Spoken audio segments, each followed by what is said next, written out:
Okay, तो recording मैंने start किया है, स्क्रीन भी शेयर किया हुआ है।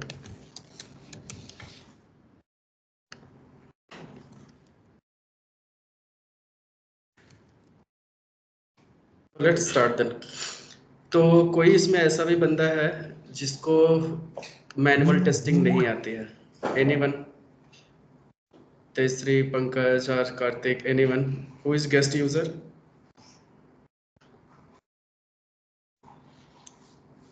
सबको आती है मैनुअल टेस्टिंग? यस। ओके, तो जिसको भी नहीं आती है तो बताओ, फिर मैं उसके हिसाब से स्टार्ट करूँ। अगर आती है तो ठीक है फिर। तो let's talk about that. Black box testing और व्हाइट बॉक्स टेस्टिंग मतलब इतना अच्छे से नहीं पता। बाकी कौन तो सी पता है? व्हाइट बॉक्स चाहिए भी नहीं, ब्लैक बॉक्स ही चाहिए बेसिकली, फंक्शनल। बेसिक कंसेप्ट पता है ना टेस्टिंग का, टेस्टिंग की टर्मिनोलॉजीज वगैरह? हम सर एक बार आप रिवाइज कर देंगे क्या? मतलब रिवाइज करने का मतलब? एक बार बता देंगे तो मे बी शॉर्ट में। मतलब अभी तुम्हारा बैकग्राउंड क्या है? अब टेस्टिंग में काम टेस्टिंग कर ही रहे है, हैं? बट ठीक है फिर। टर्मिनोलॉजीज पता नहीं मतलब। तो वो टर्मिनोलॉजी जैसे मैं साथ के साथ बोलता रहूँगा, ठीक है? कोई भी टर्मिनोलॉजी जैसे यूज़ करता हूँ, तो अगर आपको नहीं समझ में आता है किसी को, तो you can ask that's not a problem. Okay, ठीक है। What's your name? अंकिता। आप कोई क्यूए में हो? ठीक है, ओके। तो सभी लोग अभी क्यूए में ही हैं, तो ऑलरेडी सब जॉब कर रहे हो, तो let's then start with the automation only. Okay, तो ऑटोमेशन टेस्टिंग होती क्या है? तो जस्ट वांट टू अंडरस्टैंड। अगर आपको ऑटोमेशन टेस्टिंग करनी है, तो अगर मैं सिंपल लैंग्वेज में पूछूं कि व्हाट इज ऑटोमेशन टेस्टिंग, तो how you will define that automation testing? It's a testing which is done by internal system. Internal system? Yeah. Anyone else can answer this? What is automation testing? What do you mean by automation testing? Sir, testing is done by machine. Exactly, ये तो तुमने मेरा ही definition बता दिया। So testing is done by human being, that is called manual testing, and testing is done by machine, that is called automation testing. क्योंकि word auto लग गया तो ऑटो का मतलब भी क्या हो गया? Machine, right? तो ऑटोमेशन टेस्टिंग में अब अगर हमें मशीन से टेस्टिंग करानी है, तो हम कुछ भी करा सकते हैं, किसी भी टाइप की टेस्टिंग करवा सकते हैं, दैट्स फिजिबल, राइट? बट यहाँ पे हम कौन सी टेस्टिंग स्पेशली ऑटोमेशन से करने जा रहे हैं? अब मशीन तो देखो परफॉर्मेंस भी टेस्ट करता है, राइट? सिक्योरिटी भी स्कैन करता है, बहुत सारे काम करता है, बट यहाँ पे भी आप ऑटोमेशन टेस्टिंग में क्या करने जा रहे हो? स्पेशली फंक्शनल टेस्टिंग, ठीक है? तो फंक्शनल टेस्टिंग क्या होती है? किसी फंक्शनैलिटी को टेस्ट करना। जैसे सपोज करो वैलिड यूजर से लॉगिन होना चाहिए, इनवैलिड यूजर से लॉगिन नहीं होना चाहिए, तो ये क्या हो गया? एक फंक्शनैलिटी हो गई, सिंपल सा लॉजिक। इसके बाद जैसे आपको अमेजोन से जाके एक आईफोन परचेस करना है, तो आप प्रॉपर परचेस कर पा रहे हो कि नहीं कर पा रहे हो, तो इसकी भी टेस्टिंग कर लेना। तो ये हमारे क्या है? Part of functional testing. तो सबसे ज़्यादा टाइम कंज्यूमिंग कहाँ होता है? फंक्शनल टेस्टिंग में। तो जब भी कोई नई रिलीज आती है, राइट, जब भी कोई नया फीचर आता है, तो हमेशा हमें पूरा का पूरा इंटायर सिस्टम को टेस्ट करना पड़ता है। That terminology is called regression testing. तो रिग्रेशन टेस्टिंग सबको पता है? जिसको नहीं पता तो बताओ, मैं बताता हूँ। तो what do you mean by regression testing?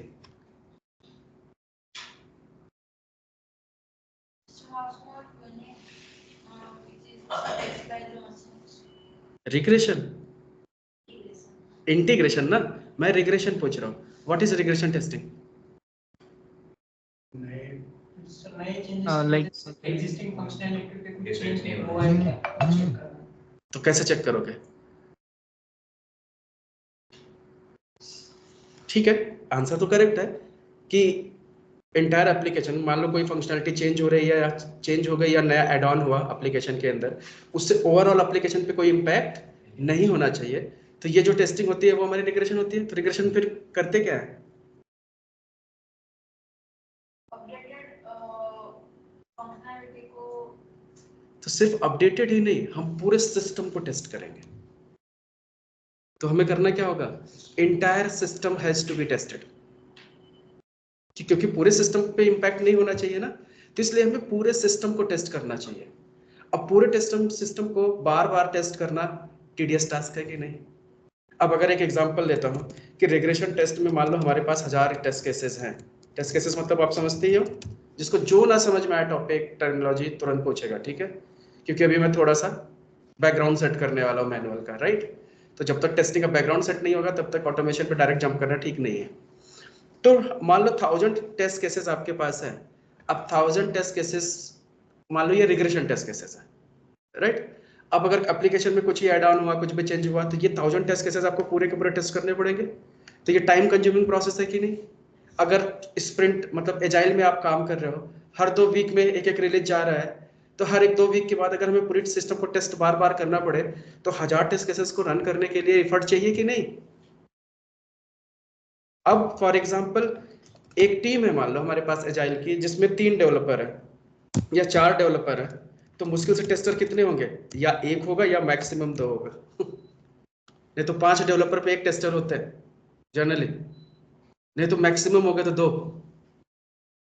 Right. ये रेशियो इंडस्ट्री का 20-30 है, ऐसे समथिंग। कहीं कहीं तो डेवलपर ही टेस्टिंग करते हैं। तो ये हाल है इंडस्ट्री का, राइट। तो अब ये जो बंदा है, मान लो 1 या 2 बंदे जो टेस्टिंग में काम कर रहे हैं, अब वो जो नया चेंजेस आया है उसको टेस्ट करें कि रिग्रेशन करें, कैसे करेंगे। अब 2 ही वीक का टाइम है। अब 2 वीक के टाइम में लेट से, अब 2 वीक का टाइम का मतलब ये हो गया 10 डेज। अब 10 डेज में अगर डेवलपर ही 8 डेज ले लिया डेवलप करने के लिए, तो टेस्टिंग टीम के पास टाइम कितना बचा, 2 डेज। अब 2 डेज में वो नई चीजें टेस्ट करेगा कि पुरानी चीजें टेस्ट करेगा। तो ऑब्वियसली जो नई चीजें आई हैं, जो डेवलपर ने अभी डेवलप किया है, उसी को तो टेस्ट कर पाएगा ना ये 2 दिन में। फिर अब रिग्रेशन कब करेगा वो, कैसे वो मेक श्योर करेगा कि इसका इंपैक्ट ओवरऑल सिस्टम पे है कि नहीं। तो ये भी तो टेस्ट करना पड़ेगा ना फिर। अब वो कैपेसिटी होती नहीं टेस्टर के पास, नहीं तो दिन रात बैठ के करे वो। और 1000 टेस्ट केस टेस्ट करना के मतलब भी अलग से, एक दिन में 100 टेस्ट केस भी एग्जीक्यूट करता है तब भी 10 दिन लगेंगे ना। तो प्रॉब्लम है कि नहीं यहाँ पे। अब तो इस प्रॉब्लम को सॉल्व कैसे किया जाए। अब जो कि नया चेंजेस आ रहे हैं, नया चेंज तो नया है, उसको तो एक बार मैनुअल टेस्ट करना पड़ेगा हमें, राइट। तो उसकी टेस्टिंग अगर ये कर ले, और अगर ये जो पुराना वाला ऑटोमेशन मतलब 1000 टेस्ट केसेस है, अगर इसको हम ऑटोमेट कर दें तो इसको मशीन टेस्ट कर लेगा बैकग्राउंड में, तो हमारा काम हो सकता है। तो इसलिए सबसे पहले टारगेट अगर हमें करना है तो किसको करना है, इस रिग्रेशन टेस्ट को। तो इस रिग्रेशन टेस्टिंग को हमें टारगेट करना पड़ेगा, राइट। और इसी को हमें सबसे पहले क्या करना पड़ेगा, ऑटोमेट करना पड़ेगा। कंसेप्ट समझ में आ गया, जिससे कि जो नई फंक्शनलिटी आएगी उसको ये वाला बंदा अपना करता रहेगा। 2 ही दिन का टाइम है, तब तक ये अपना करेगा, और बैकग्राउंड में हमने ऑटोमेशन की स्क्रिप्ट रन कर दी, तो एक दिन में वो भी टेस्ट कर लेगा मशीन भी। तो इस वे से हम पूरा का पूरा टेस्टिंग को कवर कर सकते हैं, अदरवाइज पॉसिबल नहीं था। तो अब ऑटोमेशन की इंपॉर्टेंस समझ में आ गई, क्यों जरूरी है। तो कंपनी को अगर क्वालिटी से कंप्रोमाइज नहीं करना है, कंपनी को अगर क्वालिटी से कंप्रोमाइज नहीं करना है, तो उसको करना क्या पड़ेगा, ऑटोमेशन करना ही पड़ेगा। नहीं तो इसके लिए 5 रिसोर्स अलग से लगाएगा, कंपनी के पास पैसे ही नहीं होंगे उतने। तो कंपनी अब यहाँ पे स्मार्ट चाहिए, अब स्मार्ट होगी कंपनी तो ऐसे काम करेगी। अब बात आएगी तो फिर ये ऑटोमेशन करेगा कौन। अब ऑटोमेशन करने के लिए ये जो 1-2 बंदे जो मैनुअल टेस्टिंग कर रहे थे, अब पहले वीक में जब डेवलपर 8 डेज में यूजर स्टोरी लिख रहा था, तो उस टाइम पे इनके पास टाइम होता है, तो 1-2 दिन में ये मैनुअल टेस्ट केसेस लिख ले, बाकी 5-6 दिन में टेस्ट केसेस तो ऑटोमेशन कर सकते हैं। तो इसलिए कंपनियां क्या करती है आज के डेट में, ऐसा बंदा हायर करती है जिसको मैनुअल और ऑटोमेशन दोनों है। अब ऑटोमेशन का बंदा होगा तो मैनुअल तो कर ही लेगा, और जैसे टाइम मिलेगा वो ऑटोमेशन भी कर लेगा। तो एक ही बंदा रजनीकांत बन गया और सारा काम कर लिया, तो 4 बंदे की जगह 1 बंदा इनफ है। तो इसलिए कंपनी को क्या चाहिए, ऑटोमेशन। कंसेप्ट समझ में आ गया ना। अब ऐसे ही जैसे मान लो ये रिलीज गई, एक स्प्रिंट निकल गया, अब अगली स्प्रिंट आएगी, अब अगली स्प्रिंट आई फिर 10 डेज की, अब उसमें भी टेस्टिंग आएगी। तब तक बंदे के पास टाइम रहेगा, तो ये पिछला वाला काम भी उसने ऑटोमेट कर लिया, तो ये ऑटोमेशन में जो है लेट से 1100 कर दिया इसने 1000 से, ये बढ़ता जाएगा ना पीछे वाला बैकलॉग। तो पीछे वाला ऑटोमेशन करता जाएगा, इकट्ठा होता जाएगा, वो बढ़ता जाएगा ऑटोमेशन सूट, और सिर्फ रोज नए नए चेंजेस आएंगे, उसको चेक करेगा, फिर टाइम मिलेगा फिर ऑटोमेट कर देगा।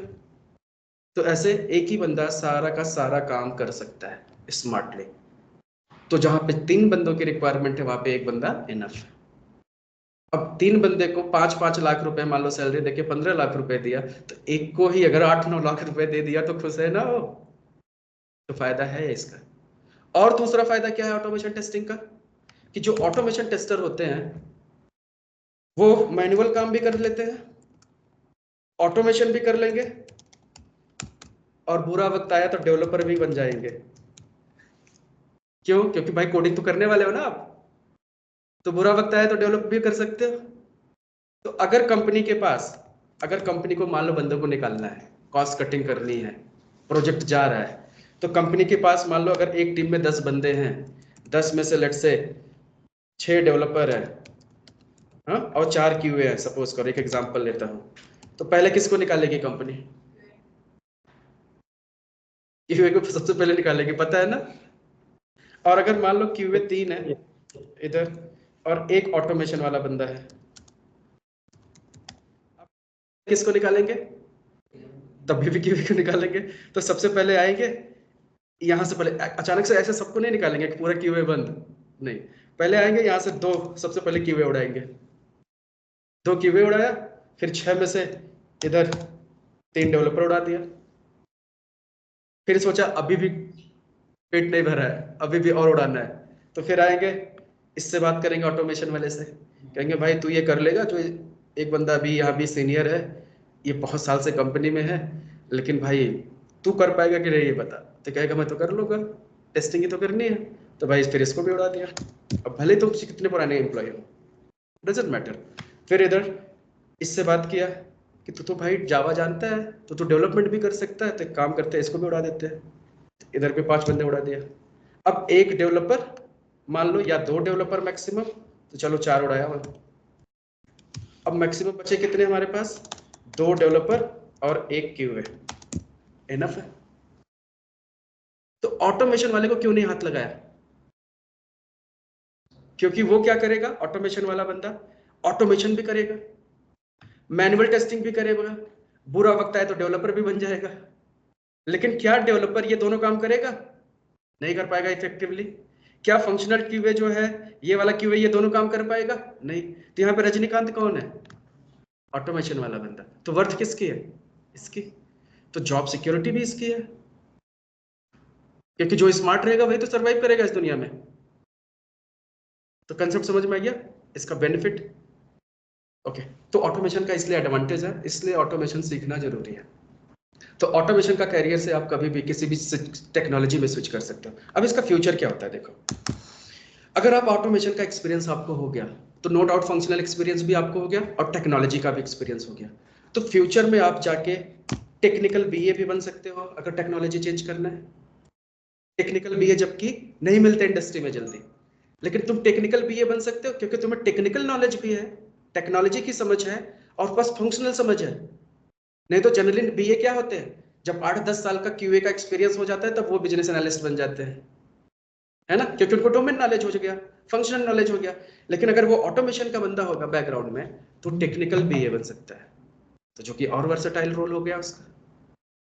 ठीक है, फ्यूचर में अगर आपने ऑटोमेशन वाला बंदा एआई वगैरह कर लिया, तब तो और अच्छा काम हो गया उसका, क्योंकि मशीन से तुम काम करवाना सीख चुके हो। अब मशीन के अंदर क्या करना है, ब्रेन डालना है ना। मशीन के अंदर क्या डालना है, ब्रेन। अब ब्रेन कौन है, एआई। काम हो गया। तो फ्यूचर भी यही है, चिट्टी बना देना है रोबोट। चिट्टी देखा है ना मूवी, तो पहले मशीन था, उसके अंदर दिमाग दे दिया, अब वो तो इंसानों से भी बेहतर हो गया ना फिर तो अगर फ्यूचर में ऑटोमेशन पे अगर आपने काम कर लिया, मशीन से काम कराना अगर आपको आता है, तो आपने अगर एआई साथ में कर लिया तो काम हो गया आपका। तो फ्यूचर में 2-4 साल काम करो इंडस्ट्री में, और बैकग्राउंड में आपका सेट कर दूंगा एआई के साथ भी, कि कैसे एआई इसमें इंटीग्रेट करना है। वो भी अगर आपको आ गया तो फ्यूचर में बस चिट्टी बना के मशीन को बोलो वो खुद मशीन बनाए, तुम्हारा काम ही खत्म। समझ गए? तो इसलिए ये एडवांस है। और आज के डेट में सबसे ज्यादा टेक्नोलॉजी क्या एआई कर रहे हैं, एआई से करवाना क्या चाहते हो? मशीन से ही तो काम करवाने की कोशिश कर रहे हो, और हम वही तो कर रहे हैं, मशीन से तो हम काम करवा ही रहे हैं ना। तो हम सुपर इंटेलिजेंट, मतलब आगे चल के जो हमारा ऑटोमेशन है वो इंटेलिजेंट ऑटोमेशन हो जाएगा।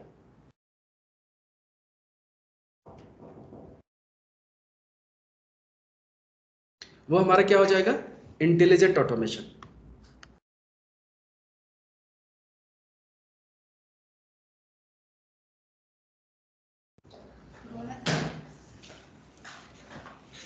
समझ में आया यहां तक?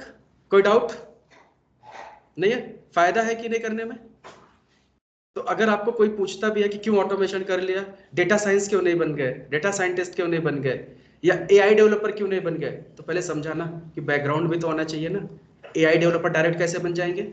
हमने मशीन को समझा ही नहीं, मशीन काम कैसे करता है, तो मशीन से काम कैसे करवाएंगे? पहले बैकग्राउंड तो सेट करना पड़ेगा। तो एआई एक्सपर्ट बनने के लिए भी आपको पहले ऑटोमेशन तो आना चाहिए ना, कि मशीन से काम कैसे करवाना है। और मशीन को काम करवाने के लिए तुम्हें मशीन को समझना पड़ेगा, और मशीन तो तुम्हें समझने वाला है नहीं, क्योंकि वो मशीन है। लेकिन तुम्हें तो मशीन को समझना पड़ेगा ना, कि मशीन हमारी बात कैसे माने। क्लियर? ओके। अब चलो, आप अगर ऑटोमेशन सीख ही रहे हो तो फिर बात करते हैं ऑटोमेशन में,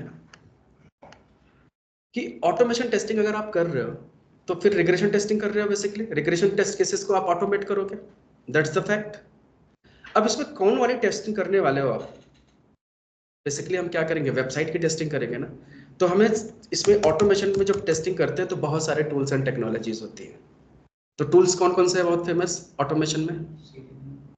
तो सबसे पॉपुलर क्या है? सेलेनियम। पोस्टमैन, ओके चलो पोस्टमैन भी है भाई, मान लिया। बोलते जाओ सब लोग, क्या है आप? रेस्ट, रेस्ट एश्योर्ड, ठीक है। और जिसके दिमाग में जो नाम सुना हो बताते जाओ। मैवन टेस्टिंग जी, तो ये तो टॉपिक्स हो गए ना ऑटोमेशन के अंदर के। ऑटोमेशन टूल के बारे में बताओ। जैसे टूल, सेलेनियम एक टूल है, पोस्टमैन भी एक टूल है, रेस्ट एश्योर्ड है, एपीएम भी है, और हाँ, अब तो क्या यहीं से देख के बताओगे? और किसी के दिमाग में कुछ भी? Cypress, right, good. और अब ऐसे बहुत सारे टूल है मार्केट में, तो आपसे बोला जाए कौन सा टूल करना है, तब क्या डिसीजन लोगे आप? सेलेनियम। क्यों? Why Selenium? तो बोल देना हमारे दोस्त ने कहा था इसलिए कर रहा हूं। तो ऐसे नहीं होना चाहिए, राइट। तो सेलेनियम जो है पिछले 20 साल से मार्केट में है, 20 ईयर्स हो गया सेलेनियम को इंडस्ट्री में, और फ्री में। तो अगर आपको क्वालिटी वाला खाना मिले पीजी में, खूब बढ़िया सा खाना मिले 5 स्टार ताज से मंगवा के, और पीजी में, और वो भी फ्री में, तो क्या करोगे? फिर भी बाहर जाके खाओगे? और लगातार 20 साल से मिल रहा है, ट्रस्ट है, कोई आज तक बीमार नहीं हुआ है, हाइजीन है, अच्छा मेंटेन किया हुआ है, तब तो क्या बुराई है? नहीं ना। तो वही काम सेलेनियम का है। तो सेलेनियम लास्ट 20 ईयर्स से टॉप पे है। मतलब इसने कितनी कंपनियां बंद करा दी ऑटोमेशन की। जो पहले सेलेनियम नहीं था तो मार्केट में यूएफटी करके टूल था, क्यूटीपी पहले नाम था, उसका नाम बाद में यूएफटी हुआ, उसको इतना पॉपुलर हो गया था, कई कंपनियां उसको खरीद ली, 1 बाय 1 खरीदती गई। और जब लास्ट कंपनी ने खरीदा एचपी ने, तो डूब गई वो, क्योंकि तब सेलेनियम ने मार्केट खत्म कर दिया सबका। समझ गए? तो ऐसे आज भी बहुत सारे टूल है जो पेड है, जैसे सिल्क टेक्स्ट हुआ, टेस्ट कंप्लीट हुआ, टोस्का हुआ, नाम सुना होगा अगर आप लोगों ने। तो ये सब भी टूल ऑटोमेशन के हैं, कैटलॉन है, राइट। तो ये सब भी टूल है, बट ये पेड टूल है, इसी पैसे मांगते हैं। अब इनके लाइसेंस की कॉस्टिंग होगी पीछे, राइट। तो इससे अच्छा अगर फ्री में सेलेनियम आपको मिल रहा है तो बुराई क्या है? तो सेलेनियम यूज करो। तो सेलेनियम का प्लस पॉइंट क्या है?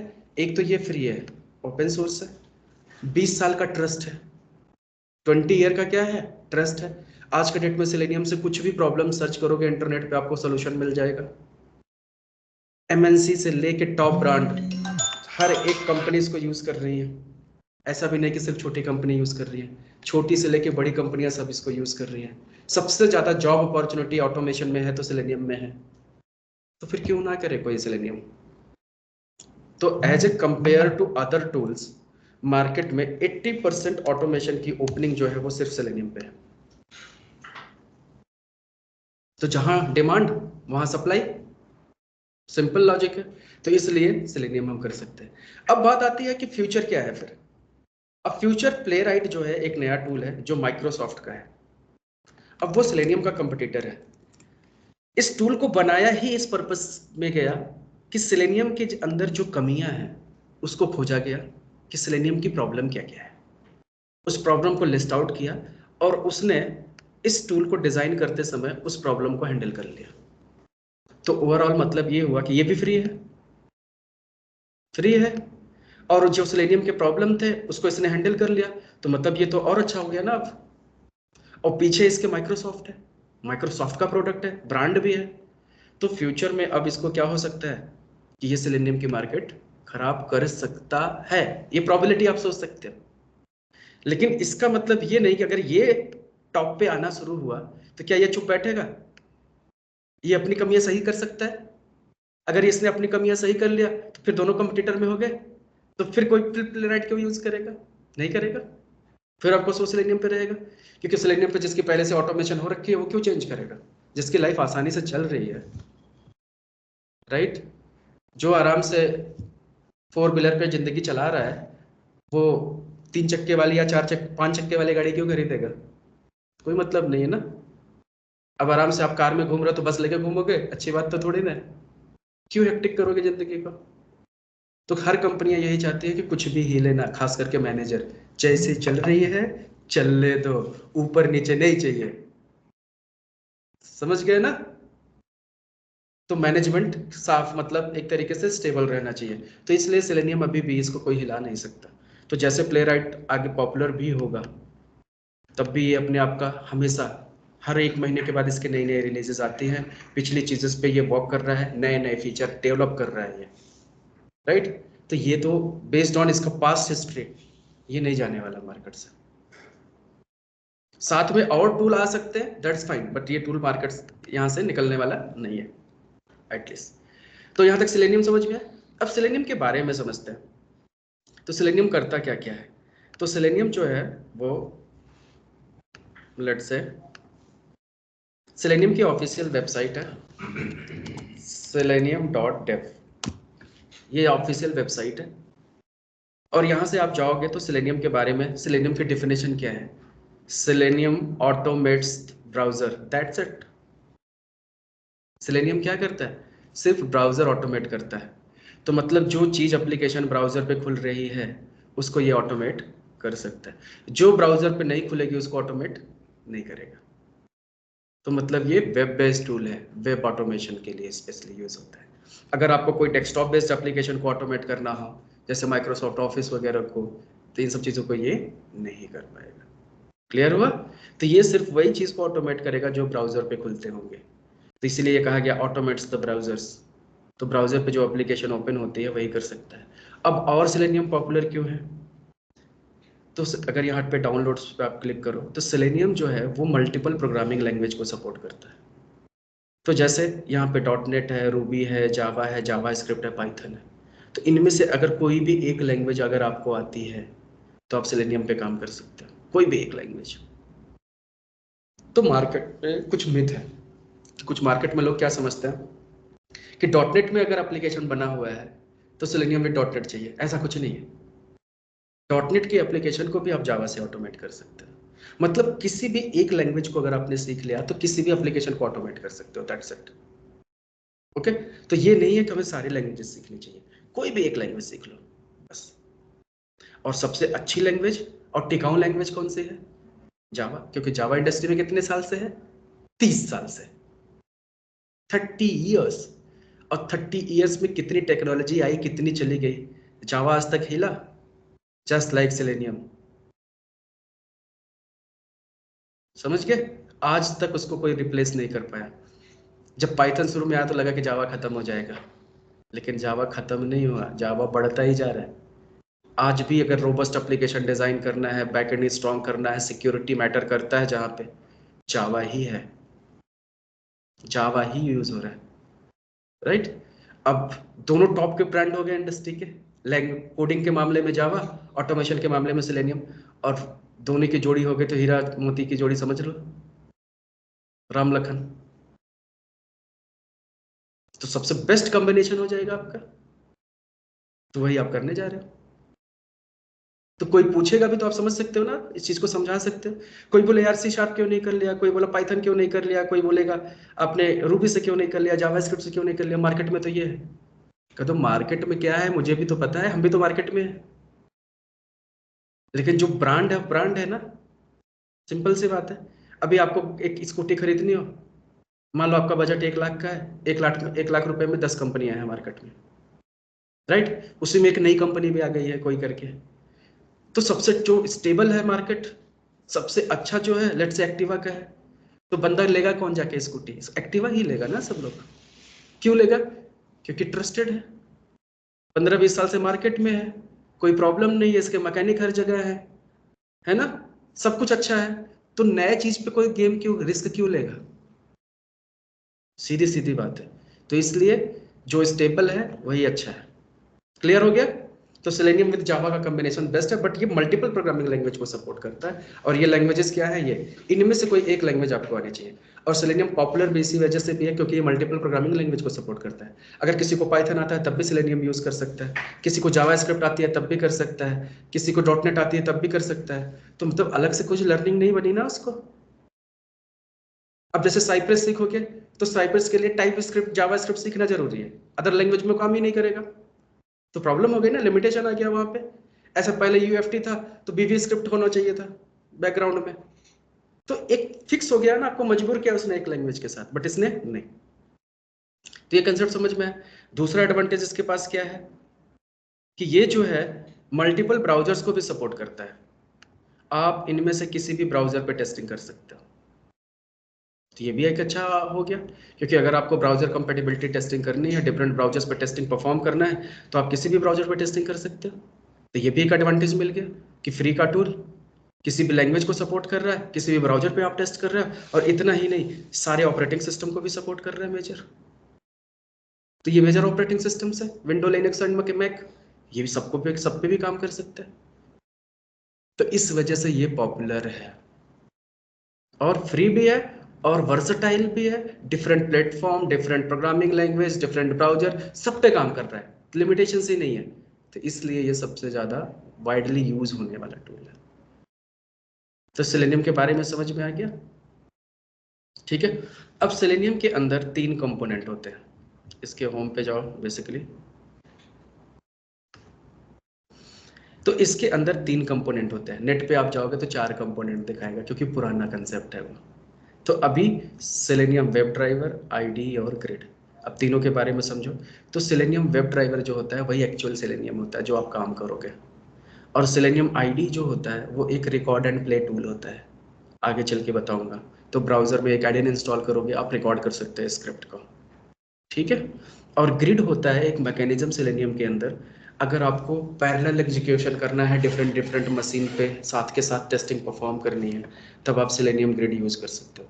कि जैसे एक ही साथ हमें लाइनक्स मशीन पे भी रन करना है, मैक मशीन पे भी रन करना है, राइट, मोबाइल पे भी रन करना है, विंडो मशीन पे भी रन करना है पैरेलली, तो आप ग्रिड यूज़ करके पैरेलल एग्जीक्यूशन कर सकते हो। मतलब अगर 1000 स्क्रिप्ट को रन होने में लेट से 10 घंटे लग रहे हैं, और अगर 10 मशीन पे अलग अलग कॉम्बिनेशन पे टेस्ट करना हुआ तो 100 घंटे लगेंगे, लेकिन पैरेलल एग्जीक्यूशन लगा दिया मशीन पे तो 10 ही घंटे में सब कॉम्बिनेशन टेस्ट हो जाएगा।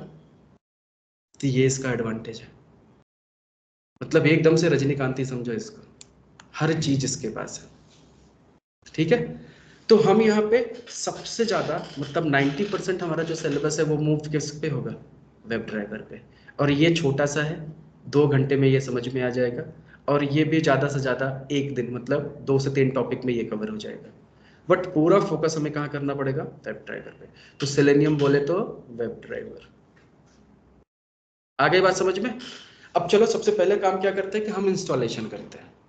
अब सेलेनियम हमें सीखना है तो सबसे पहले क्या करेंगे, इंस्टॉलेशन। इंस्टॉलेशन करते हैं। तो इंस्टॉलेशन में हमें चाहिए क्या क्या, तो सबसे पहले हम सेलेनियम विद जावा कर रहे हैं, तो पहले क्या चाहिए हमें, जावा। फिर दूसरा चीज़ क्या चाहिए, किस एडिटर पे काम करना है। अब जावा का प्रोग्राम लिखेंगे तो हम किस कोई ना कोई हमें कोडिंग के लिए एडिटर चाहिए। तो जैसे कॉलेज में नोटपैड पे लिखते थे, अगर कॉलेज में हमें एक्लिप्स दिया होता या इंटेलिजा दिया होता तो आज हम भी डेवलपर होते, लेकिन वो नोटपैड दिखा के, काली वाली स्क्रीन दिखा के पागल कर दिए। लगा कि इतना मुश्किल चीज हम क्यों सीखे, और सिखाया सबसे पहले कौन सा लैंग्वेज, सी।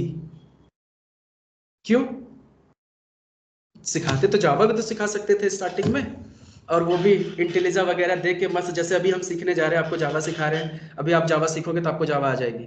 अगर ऐसे कॉलेज में सिखाए होते तो हमें जावा आ गई होती, अब तक सब डेवलपर होते, लेकिन वहां डराया गया और हम पास होने के लिए पढ़े, सीखने के लिए नहीं पढ़े, इसलिए प्रॉब्लम हो गई। तो कोई बात नहीं, फिर से आप चांस देते हैं और इस बार सीरियसली कर लेते हैं, ठीक है। तो जावा, अब जावा पे प्रोग्राम लिखने के लिए हमें एडिटर चाहिए, तो हमें डेफिनेटली हम नोटपैड नहीं यूज़ करने वाले। तो हम मार्केट में जो यूज़ होता है, जैसे पॉपुलर टूल एक्लिप्स हो गया, या इंटेलिजा हो गया, या आपका विजुअल स्टूडियो हो गया, या VS कोड भी बोलते हैं इसको, राइट। तो ये सब है जो वाइडली यूज होने वाले हैं। तो इनमें से एक्लिप्स जो है ये बहुत पुराना है, ये 20 साल से यूज हो रहा है एक्लिप्स, सबसे पुराना टूल, मतलब जावा का दोस्त रहा है ये।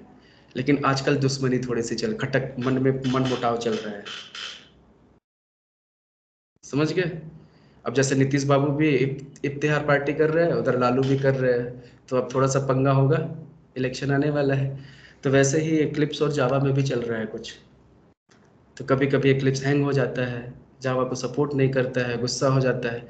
उसके लिए प्रॉब्लम ये है कि इसको फंडिंग नहीं मिल रही है, क्योंकि आगे चल के मार्केट में ये सब टूल आ गए और ये सब लाइट वेट इतने फास्ट है काम करने में, इंटेलिजा वगैरह, और इनके पीछे कंपनी का हाथ है, स्मार्ट बेयर, बहुत पैसे वाली कंपनी है, फ्री में तुमको टूल दे रहे हैं यूज़ करने के लिए, साथ में को पायलट वगैरह इंटीग्रेट करके दे रही है, पूरा AI के साथ दे रही है। तो लोग इसको यूज़ करना शुरू कर दिए। अब इसकी फंडिंग रुक गई, अब इसको पैसा नहीं दोगे तो फ्री में कहाँ से देगा आपको, डेवलप करना भी बंद कर दिया इसने। तो थोड़ा थोड़ा फंडिंग मिल रही है, थोड़ा थोड़ा जिंदा करके रखे हैं वेंटिलेटर पे इसको, बस ऐसे ही समझ लो। तो इसलिए हम लोग क्या यूज़ करेंगे, तो करने को आप एक्लिप्स यूज़ कर सकते हो, दैट्स नॉट ए प्रॉब्लम। अगर पुराना वर्जन जावा यूज़ कर रहे हो तो एक्लिप्स पुराना यूज़ कर लो, स्टेबल है। लेकिन हमें पुराने वर्जन के जावा पे काम नहीं करना है, हमें इंडस्ट्री से 2 कदम आगे चलना है, ठीक है। तो हमें जावा का जो सबसे स्टेबल वर्जन था वो था जावा 8। बहुत साल राज किया इसने इंडस्ट्री पे, 10 साल कम से कम जावा 8। उसके बाद आया जावा 11, फिर आया 17, फिर आया 21। अब 21 जो है कम से कम 2028 तक रहेगा, राइट। तो इंडस्ट्री को 8 से 11 पे मूव होने में बहुत मेहनत लगी, राइट। अब 11 से फिर 17 पे जाना, 17 से 21 पे आना, तो ये माइग्रेशन का काम काफी मेहनत का काम होता है ना।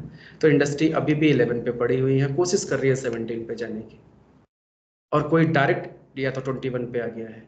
तो अब हम भी यहाँ पे क्या करने वाले हैं, या तो 17 यूज़ करो या तो 21 यूज़ करो। तो 2 हाथ आगे रहो ना आप कम से कम मार्केट से। तो it's your choice, either you can go with 21 और 17, ठीक है, डन।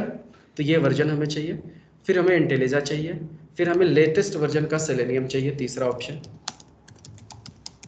और चौथा हमें एक एप्लीकेशन चाहिए जिसकी हमें ऑटोमेशन करनी है। तो ये 4 रिक्वायरमेंट है हमारे, ठीक है। तो सब लोग स्टार्ट हो जाओ, डाउनलोड करना, सॉफ्टवेयर डाउनलोड करो, इंस्टॉल करो, जिसका इंस्टॉल ना हुआ।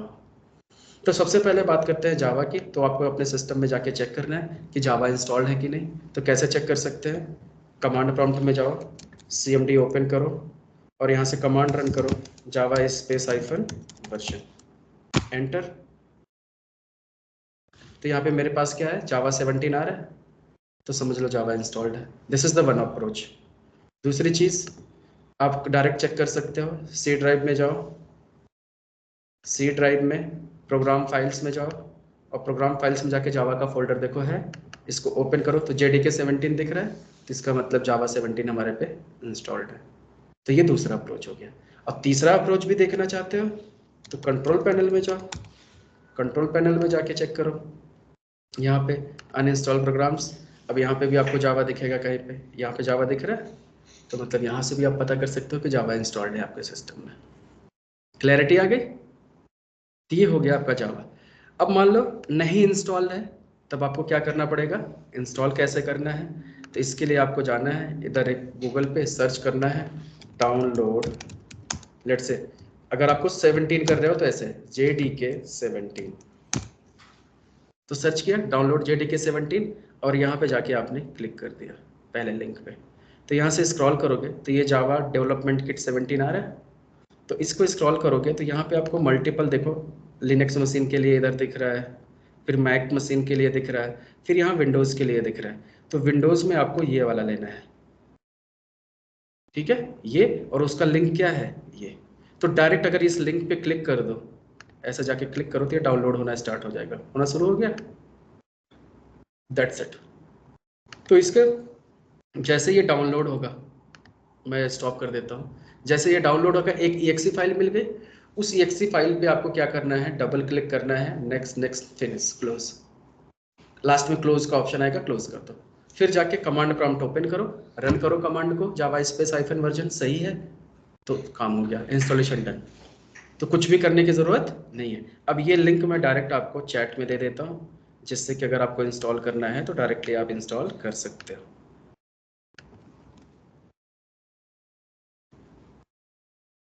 डन। तो पहली चीज़ हो गई। सेकंड चीज़ क्या चाहिए आपको? Next editor. तो एडिटर पे हम क्या करेंगे, अभी इंटेलिजा से स्टार्ट करते हैं, बाद में आप स्विच कर सकते हैं एक्लिप्स और विजुअल स्टूडियो कहीं पे भी, ठीक है।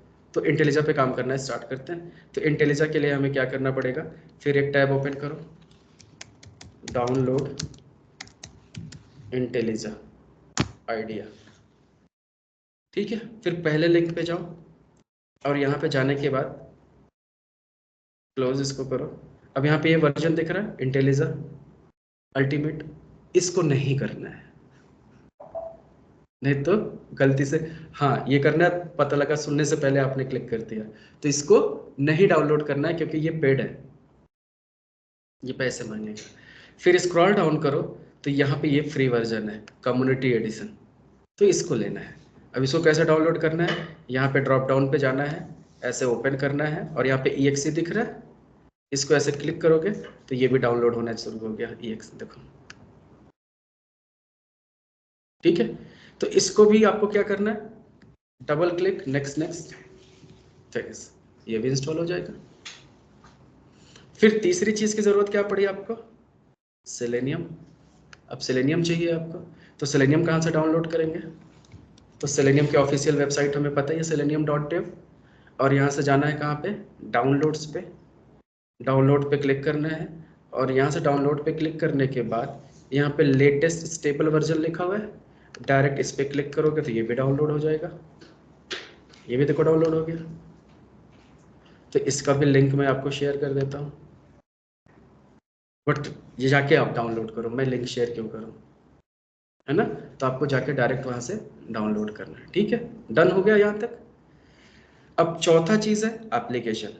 तो एप्लीकेशन जो है यहाँ पे आप कुछ भी कर सकते हो, कुछ भी करने का मतलब एक एप्लीकेशन मैं इंस्टॉल कराऊंगा आपको, जिस पे मैं लाइव काम करवाऊंगा।